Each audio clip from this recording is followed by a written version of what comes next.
Hola, ¿qué tal a todos? Les saluda el doctor Ricardo Freile y hoy estaremos hablando sobre la cafeína y las arritmias. ¿Es verdad que el consumo de esta de aquí puede ser perjudicial? ¿O es solo un mito?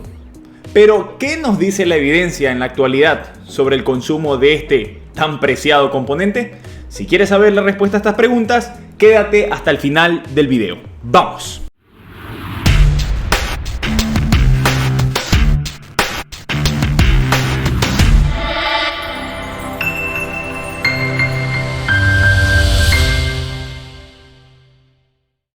La cafeína, el cual es un componente fundamental dentro de bebidas como son el café, el té verde o el té negro y las bebidas energizantes, ha sido estudiada por mucho tiempo y en ocasiones prohibida en muchas personas sin un mayor fundamento, debido a que este miedo infundado de que la cafeína es riesgoso para las arritmias y la presión arterial viene de estudios de reporte de casos, lo cual es un nivel bajo de evidencia.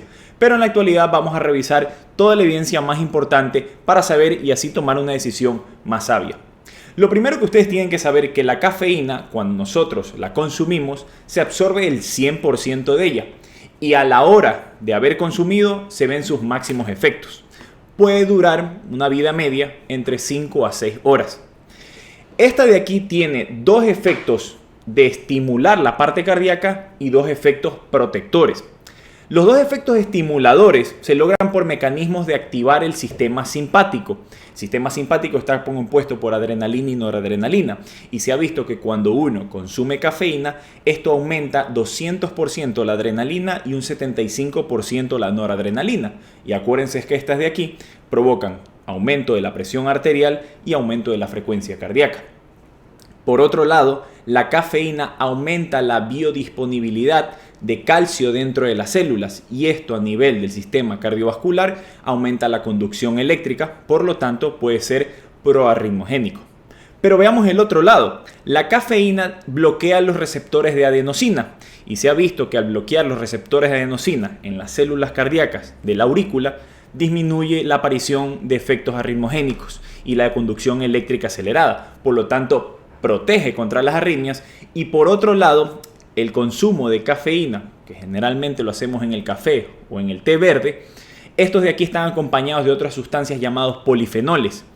Y los polifenoles se han demostrado que son poderosos antioxidantes que previenen enfermedades como el Alzheimer, cánceres, envejecimiento celular, enfermedades cardiovasculares y la aparición de diabetes. Entonces vemos que hay un beneficio importante y por lo tanto no es de tomársela a la ligera cuando uno te prohíbe el consumo de cafeína. Pero comencemos viendo la cafeína y en las arritmias supraventriculares. ¿A qué me refiero esto? Las arritmias que están por encima del sistema de conducción eléctrico en el nodo AB. Estas arritmias de aquí, como pueden ser la fibrilación auricular, la taquicardia supraventricular, ahí también pudiéramos poner las extrasístoles, se han hecho diferentes estudios para ver qué hace la cafeína en estas arritmias. Y por ejemplo, hay un estudio en el cual colocaron aproximadamente a 5.000 personas un holter o monitor de arritmias y vieron que mientras consumían cafeína, ¿qué les ocurría?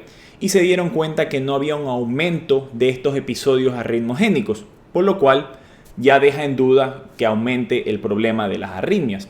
Por otro lado, se llevó a cabo un estudio en el cual un grupo de personas los sometían al consumo de cafeína y a otros no, y los llevaban a un estudio electrofisiológico donde miden los potenciales de conducción eléctrica y se vieron que no había mayor diferencia.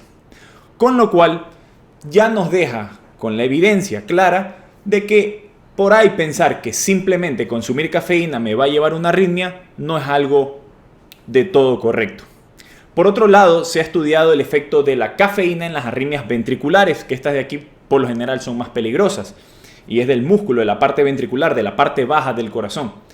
Y los estudios se ha visto que no aumenta la mortalidad, no aumenta la aparición de taquicardias ventriculares ni de fibrilación ventricular, que son arritmias peligrosas.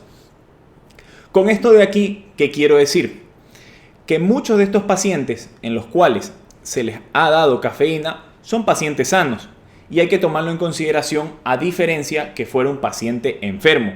Hay un estudio que se llevó a cabo en pacientes con enfermedad cardíaca establecida, o sea que tenían el corazón ya con disfunción ventricular, y aún así el consumo de cafeína no les trajo mayor problemas y hasta algunos disminuyó el riesgo de muerte, lo cual es sorprendente. Por otro lado, analicemos el té. Hay algunos que no consumen café, pero consumen la cafeína por medio del té. El té verde es uno común de ellos. Pero es importante recordar que el té verde también tiene una sustancia, vamos a ver si la repito bien, que se llama galocatenina, el cual es un polifenol mencionado anteriormente y tiene un efecto antioxidante. Por eso tal vez la cultura china tiene algo de razón en consumir té. Y se ha visto que la concentración de cafeína en el té es mucho menor, aproximadamente 35 miligramos. Para hacer una relación, una taza de café que uno consume común de 200 ml, más o menos tiene 95 a 100 miligramos de cafeína.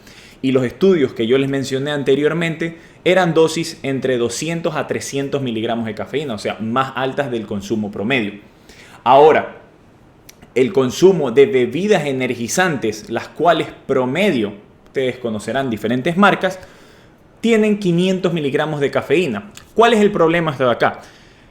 Que no solo es la cafeína, sino que también tienen otros componentes como taurina, ginseng, efedra y por ahí algunos que no están muy bien estudiados. ¿Qué es lo que pasa con esto? Que estos componentes mezclados con las altas dosis de cafeína se ha visto en estudios que sí traen muchos problemas. Por ejemplo, en personas sanas prolonga el intervalo QT.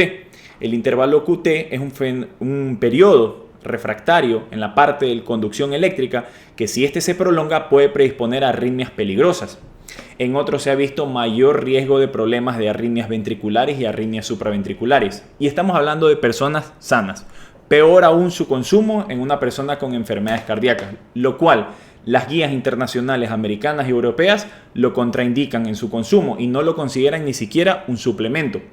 Por otro lado, peor aún, combinar una bebida energizante con alcohol, el cual es un potente tóxico directo a nivel cardíaco y más aún con drogas, ya puedes ver el efecto terrible que puede tener a nivel cardíaco y tanto así desencadenar un episodio de infarto o una arritmia maligna. Así que con las bebidas energizantes, tener mucho cuidado. ¿Cuál es el mensaje importante con la cafeína? Hay que recordar que no está escrito ni contraindicado en ninguna guía el consumo de cafeína en las personas con enfermedades cardiovasculares y peor aún sin enfermedades. Lo importante es ver tu condición particular. Si tú, por ejemplo, consumes una taza de café o 2 tazas de café y no sientes absolutamente nada, no hay ningún problema. Pero supongamos que tú tienes diagnosticada una taquicardia o una arritmia. Consumes una taza de café y con la taza de café comienzan los episodios de taquicardia o las manifestaciones molestas, probablemente no deberías consumir la cafeína o deberías buscar un producto descafeinado o reemplazarlo. Es una condición particular en cada uno y no se debe utilizar de forma generalizada el término no tomes o sí tomes. Es una condición a cada uno. Hay personas en cambio que consumen cafeína y se sienten mucho mejor, más estado de alerta, se sienten que pueden estar más activos, entonces quitarle la cafeína tal vez no tendría ni un sentido mayor, más allá de algo por costumbre. Y una pregunta común también que hacen, doctor, ¿pero la cafeína aumenta la presión arterial? Sí, efectivamente, el consumo de cafeína puede incrementar 5, 10, 15 milímetros de mercurio la presión. Pero ojo, este es un efecto mediado por el consumo y el efecto de la sustancia.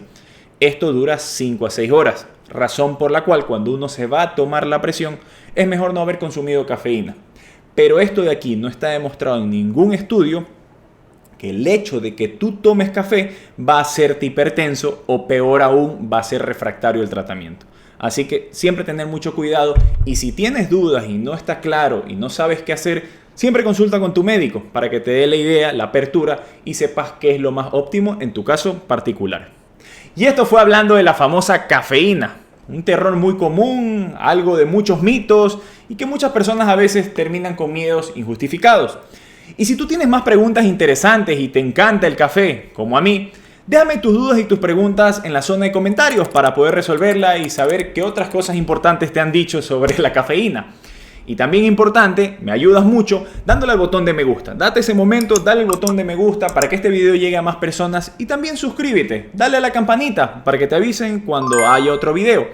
Te recomiendo seguirme en mis redes sociales, en TikTok y en Instagram como Dr. Ricardio, donde podrás ver algunos otros videos cortos e interesantes y también el lado cómico mío. Sin más que decirles, esperando que les haya gustado este video, no olviden que esto es lo que tu corazón necesita.